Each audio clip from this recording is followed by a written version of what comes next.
Hello. We're trusting that the technology is working. Thank you for joining us. Thank you for getting here with the day that the time changed. I know that's always challenging, so I appreciate you making the effort to do that. So as all of you here in San Francisco know, and maybe some of you out there in the live stream land know, I am the coach. I like to call myself the coach of the Healing Team. And I have been working more with that image lately and thinking about it more. And I really want to thank Reverend Rudy. He brought me this shirt. Isn't that great? Hey. And the hat. Actually, I got a new whistle. But he brought me some whistles, but I went and found a whistle I like. So I'm the coach of the Healing Team. And one of my jobs in the Healing Team is to write a paragraph to hopefully inspire the team every morning. So I do that. And that has been great for me because I never was particularly good with the evening practice. So, and I still probably am not. But if the last thing I have to do every night before I go to bed is to write that inspiration paragraph, it gives me some time right before I go to sleep to just focus on the truth and the center and the guidance. You know, what does Holy Spirit want me to share with the team? And it's really just a guided thing, and I'm really happy about that. It's been very powerful in my life.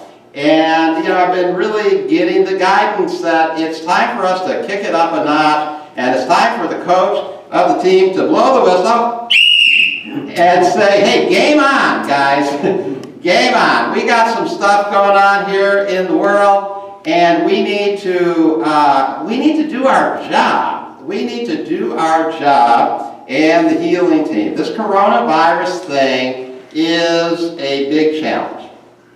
And, the immediate reaction for a lot of people in the world is to get defensive. It's understandable, and to get fearful. And I think it's important for us, of course, miracles people, spiritual people, to remember that we're here to represent something else. Course in Miracles says, my holiness is unlimited in its power to heal because it is unlimited in its power to save. Our holiness is unlimited. We can heal the coronavirus. We can heal the coronavirus epidemic that's all across the world. We can heal it for ourselves. We can heal it for the whole world because our holiness is unlimited in its power, and there's nothing our holiness cannot do. And we, the light workers, the miracle workers, need to, remember that. That lesson goes on to say, there is nothing my holiness cannot do. Your holiness reverses all the laws of the world. It is beyond every restriction of time, space, distance, and limits of any kind. Your holiness is totally unlimited in its power because it establishes you as a son of God at one with the mind of his Creator. Through your holiness, the power of God is made manifest. Through your holiness, the power of God is made available. And there is nothing the power of God cannot do.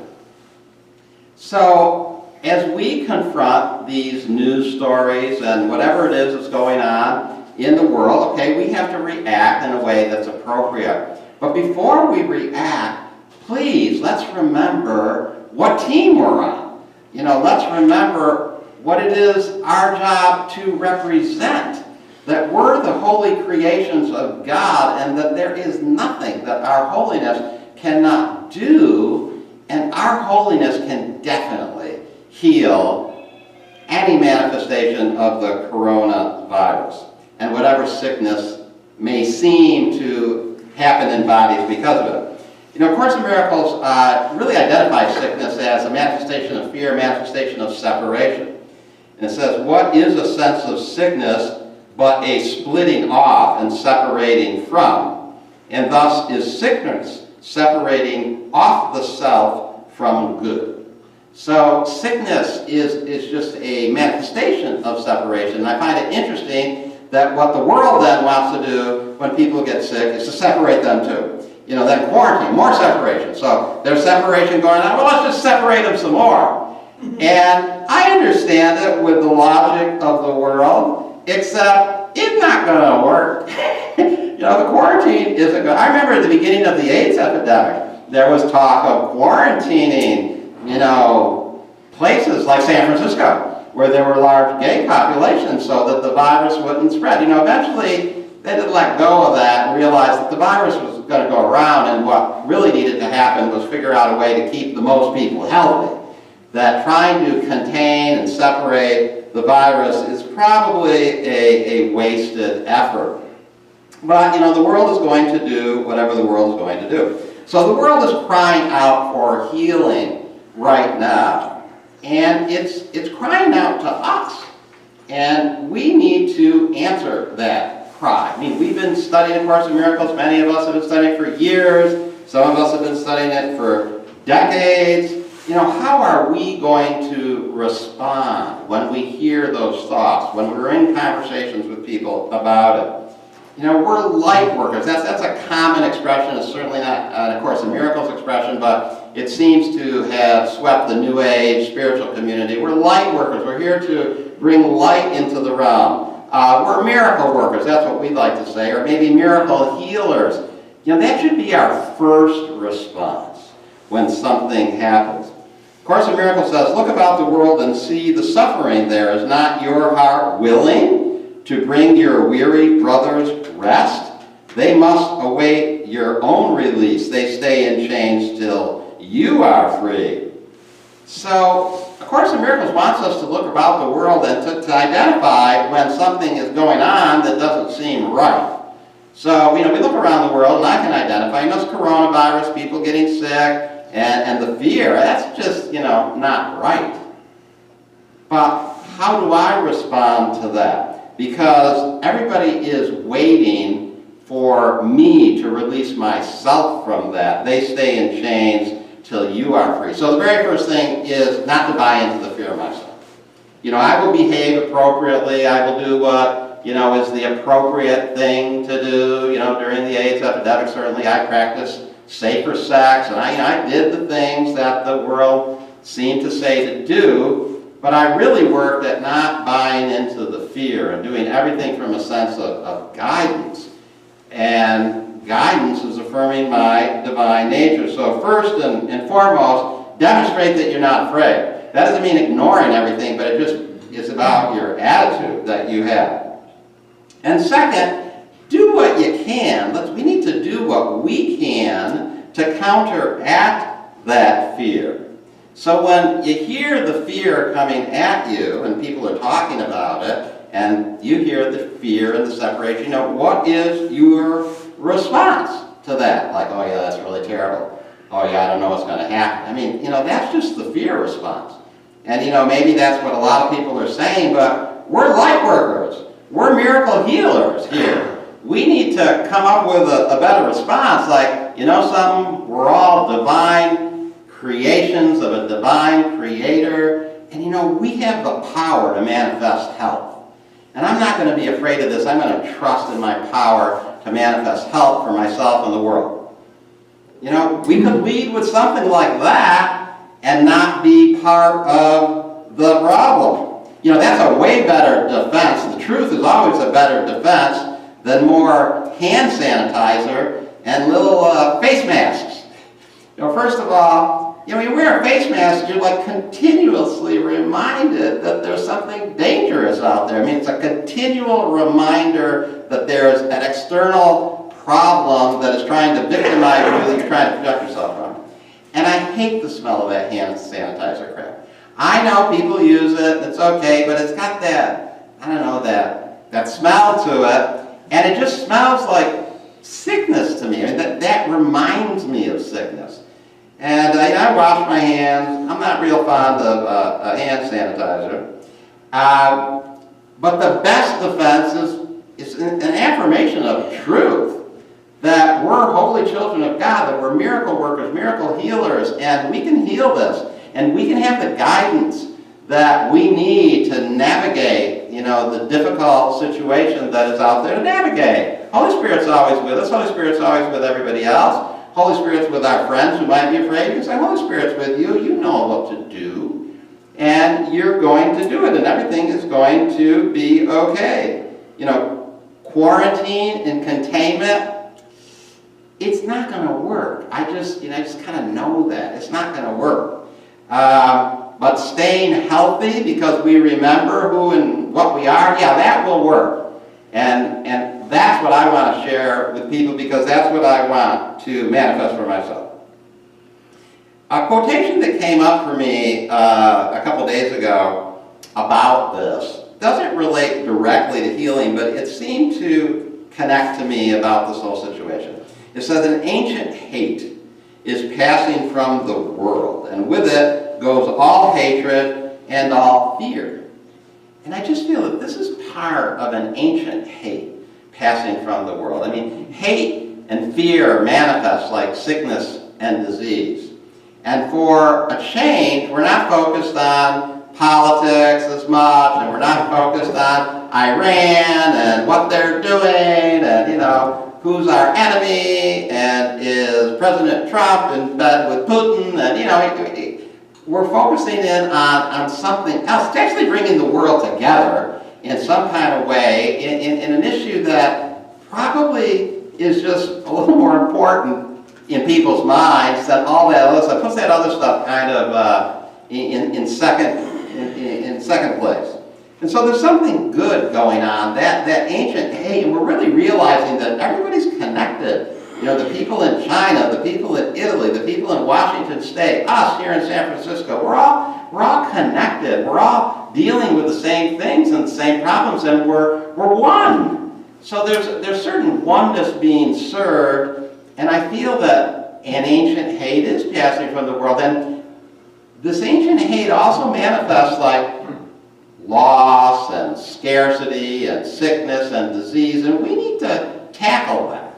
We are miracle workers, and we need to answer that call and tackle that, and tackle that problem of sickness plaguing people and loss plaguing people, and we need to heal it. We need to get about doing that.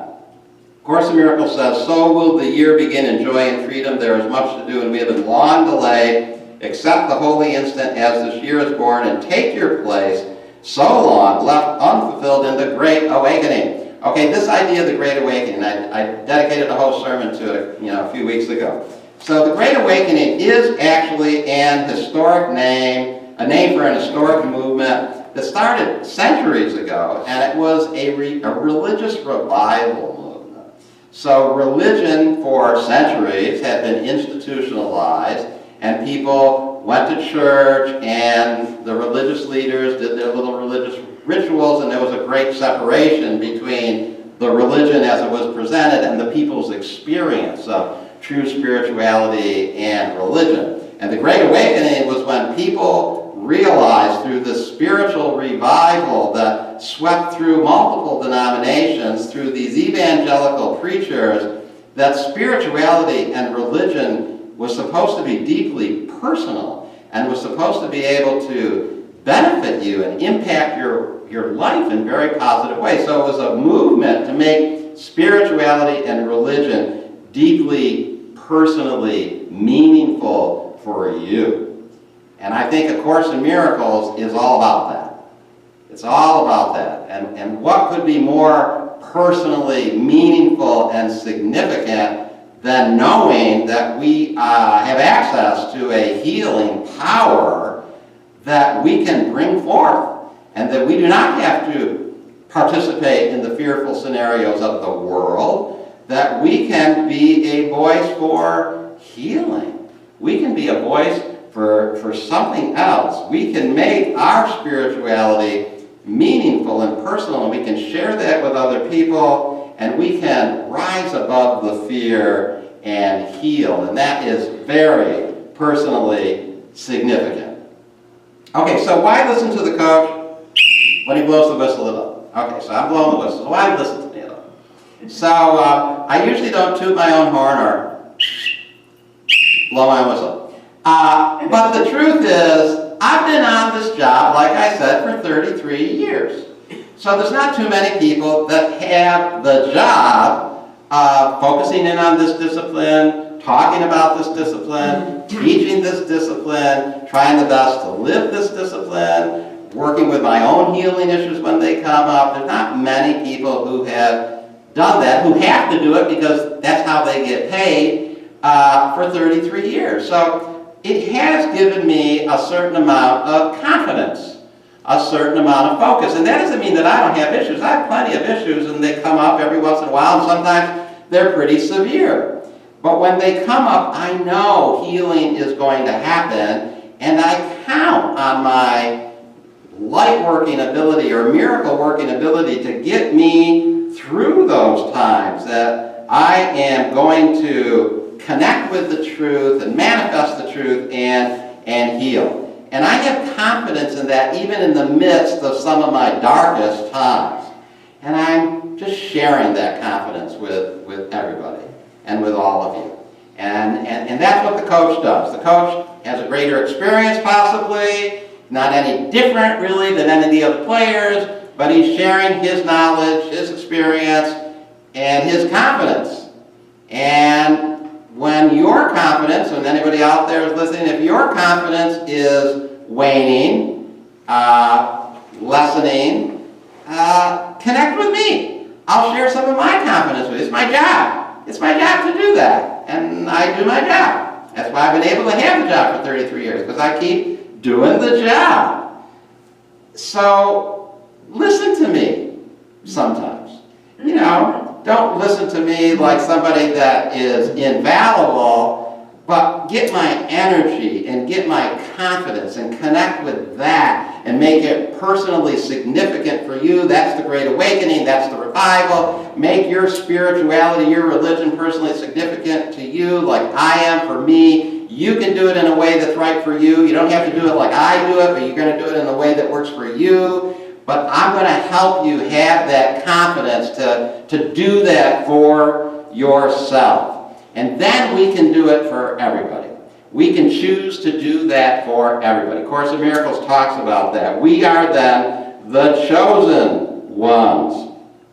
You know, we are the chosen ones. And then Course in Miracles says the chosen ones aren't chosen by God. God chooses everybody. The chosen ones are the ones who choose themselves to be a representative of light, a representative of miracles. And I want to do a shout out for some of my fellow colleagues. Lisa Natoli, one of the presenters for our conference, you know, she sent out an email this morning addressing the same idea, like trying to get people to be not fearful. And she said, but what if A Course in Miracles is for real? What if there is a power in you that can remove all pain, end all sorrow, and solve all problems? And she was referring to the issue with the coronavirus. So, you know, thank you, Lisa, for being one of the chosen ones this morning. And then I also read an email that John Lundy sent out last night, again, trying to inspire people. And he said this, he goes, I was reading about the stock market crash in October 1929. Much of what happened could have been prevented if so many people had not collectively fallen into the fearful, panicky state. It was, as we all know, the preface to the Great Depression. Much of what happened could have been prevented if folks had simply allowed reason to rule the day. You know, there's a little bit of panic going on. And we need to allow reason to rule the day, because the panic isn't going to solve anything. It's not going to heal anything. We're the chosen ones. We are choosing to bring this message to the world. And I, Coach Rev Tony, have blown the whistle and say, come on, get on the job, get on the team, go out there, be a representative of miracle workers, be a light worker, be a voice for sanity and reason, and a voice against panic. Course in Miracles says, many are called, but few are chosen should read, all are called, but few choose to listen. This is part of the reading that Steve read. Therefore, they do not choose right. The chosen ones are merely those who chose right sooner. This is the real meaning of the celestial speed-up. Strong wills can do this now, and you will find rest for your souls. So it's part of the celestial speed up for us to have a strong will and to be the chosen ones. We are choosing ourselves to be the light worker voice, the miracle worker voice. And just remember, as you go about your day and the next week and you hear those thoughts of fear, that Coach Rep Tony blew the whistle and said, game on. Be a representative of what you know. Be a representative of the light. Be a healer. Yeah. You're on the job. Thank you. Whoa. That's it. Okay.